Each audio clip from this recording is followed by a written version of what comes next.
The apostles had witnessed miracles up until this point. They had seen the blind be suddenly seeing the lame walk. They saw Jesus' first miracle where he changed water into wine so everyone had enough to drink. But this would be the first time that they would experience a miracle of this magnitude. Now, when you think about it, it could have been like manna from heaven. Jesus simply could have performed a miracle, and all kind of fish could have come from the sky, and bread from heaven, and they all could have shared it. He could have done that. But he wanted the apostles to be a part of this miracle, not just he himself doing it, but he wanted to have a little bit of fun first. This really, in my view, shows Jesus' sense of humor. In the Gospels of like Matthew, Mark, and Luke, we have this scene, but it's a little bit different. It's the end of the day. The apostles notice that the people are not leaving, and so one of them says to Jesus, send the crowd off into the towns and the villages so they can buy themselves something to eat. And in the Gospel of Mark, Jesus simply says to the apostle, you feed them. And the reaction of the apostle must have won, how's that possible? And then here, instead of the apostle making the recommendation that everybody goes back into town, send the crowd off, here Jesus says, here's a crowd that's like a flock without a shepherd. And he says to Philip, let's buy them something to eat. And Philip immediately puts a price on what that would cost. Oscar Wilde said, a cynic is one who knows the price of everything and the value of nothing. And so he saw it only in economic terms, and he knew it was impossible. So both in the Synoptic Gospels and in John, the apostles are being realistic. They see a problem. At least Andrew would see a possibility. There's a boy here with 5 loaves, 2 fish, and in the Synoptics is, all we have is enough for ourselves, 5 loaves and 2 fish.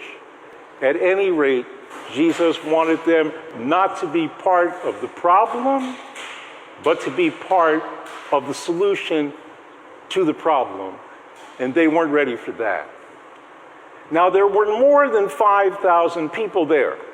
Father Michael, in doing the exegesis of this whole gospel on Biblioconia on Thursday night, and I would highly encourage you to join us on Thursday night, and it'll really prepare you well to understand even more deeply the readings for Sunday.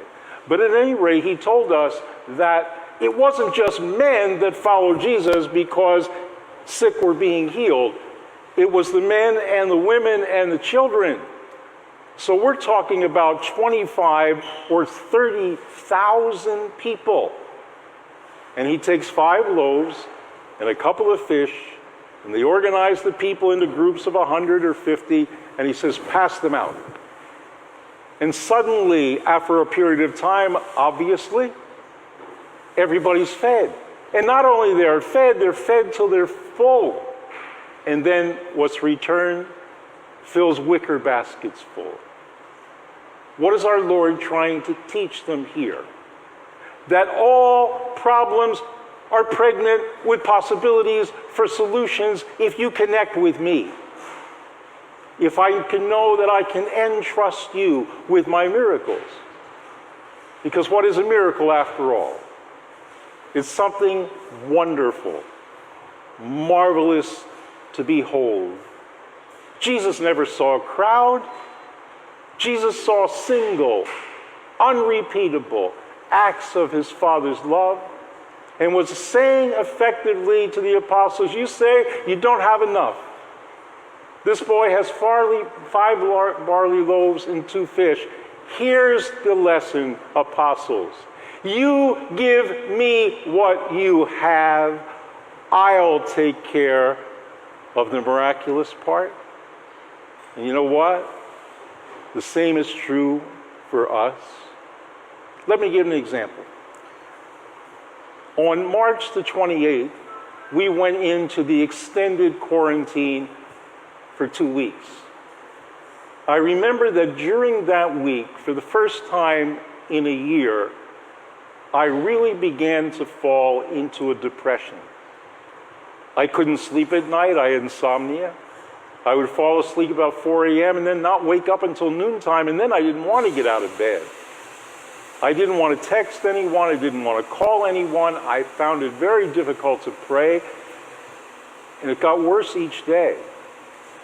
I didn't have Mass that following Sunday at the feast, and so I said Mass by myself at the seminary, and I didn't want the seminarians to know that I was feeling low or kind of in a bad mood, so I just stayed in my room the whole time. I remember it was long about 4 o'clock in the morning, about Tuesday, a week later, that I was saying, Lord, you gotta lift me from this. Give me some hope here. What am I gonna do? I've tried to get out of this myself, but I can't. I was falling into depression, and I knew what the symptoms were, and I was frightened I would go deeper. And then a grace, a powerful grace came to me long about 4 o'clock in the morning. And it was simply a quote for one of the greatest psychiatrists of the last century by the name of Carl Menninger. Carl Menninger was very much loved, and he was a prolific writer. And one of the books that he wrote was Whatever Became of Sin? And he wrote that book to show that maybe sin was being psychoanalyzed and psychologized and medically done away with. But he was at a conference, and after the conference he had a Q&A with his fellow doctors. One fellow raised his hand, he said, Dr. Menninger, how do you treat your depressed patients? He says, my clinically depressed ones? Yes. They expected a pharmaceutical answer. They expected him to say, I believe that this particular medication is most effective in lifting people out of their depression. But he didn't say that. He said, oh, my depressed patients, what do I say to them? He said, I tell them to go home, pull down their shades, open the front door, and look for a human need and fill it. I'll say that again. Carl Menninger, a great psychiatrist, the best of the last century, a Catholic, said, I tell my depressed patients, go home, pull down all your shades, open your front door, go out and look for a human need and fill it, and you will come out of your depression. Wow. How can I do that? How can I look for a human need? And then I thought to myself, I had helped out with a little bit of purchase for rice for the Diocese of Calaocan when we had the first extended quarantine. I said, rice, that's what I'm going to do. I'm going to buy rice. And so I called Brother Paul, Brother Nico. I said, is there any way that we can buy a large amount of rice and a couple of canned goods like sardines, really good sardines, and put them in 2-kilo bags? They said, sure, we can get that done. I said, good. I'll give you the money to do it. Now, just so you know, I gave for my surplus here, not for my need. I don't have a family to support. I don't have a car payment. I don't have a mortgage payment. I don't pay rent because I stay at the seminary and do spiritual direction. I stay there rent-free, and so I don't have any debts. But I do, because I'm retired, elderly, I do get a pension. And I took my pension and I said, I want you to buy enough for at least 175 people. And so they went out, they bought it, they had it packed, and then Brother Paul bought his van the next day, and out we went. We went to Calaocan, we went to Libertad, and what we did was simply look for people that were hungry. The news during that 2 weeks was that hunger is increasing back there before April 11th, at the end of that extended quarantine. And so we simply looked for people that looked like they were hungry. And we found them rather easily. We really did. But we didn't just kind of, here you go, take bags and take, no. It's very important. Jesus never saw crowds. He never put them into categories, A, B, C, D, E. He saw only those that his Father created. And they have names. And so what I said to Paul and to Nico and to myself, when we give a bag with 2 kilos of rice and 2 cans of sardine, ask the person their name. Because it shows that we recognize their dignity, and they just won't feel like they're a recipient of a handout from nice people, but that those people really care about them, have compassion for them, and they have great worth in the eyes of God. And you know what I found in doing that? I've done it a couple of times since. You know what I found in doing that? When I got home, I felt terrific. It brought me right out of the depression. I haven't gone back into it. The people that I met, those that we gave food to, and that I found out their names, I turned into what the Pope said we should be when we go to the peripheries. He said, you should become beggars because you have so much to learn from the poor. And he's absolutely right. To just ask someone their name, ano ang pangalan mo, and hear them smile or see them smile at my accent, and to look into their eyes, and to see their gratitude. Somebody noticed me. And so grateful. I've seen it in so many instances in America where people say, give me, I'm entitled to it. But I found here that the people to whom we gave the rice and met that day really taught us a lot of beautiful, beautiful things.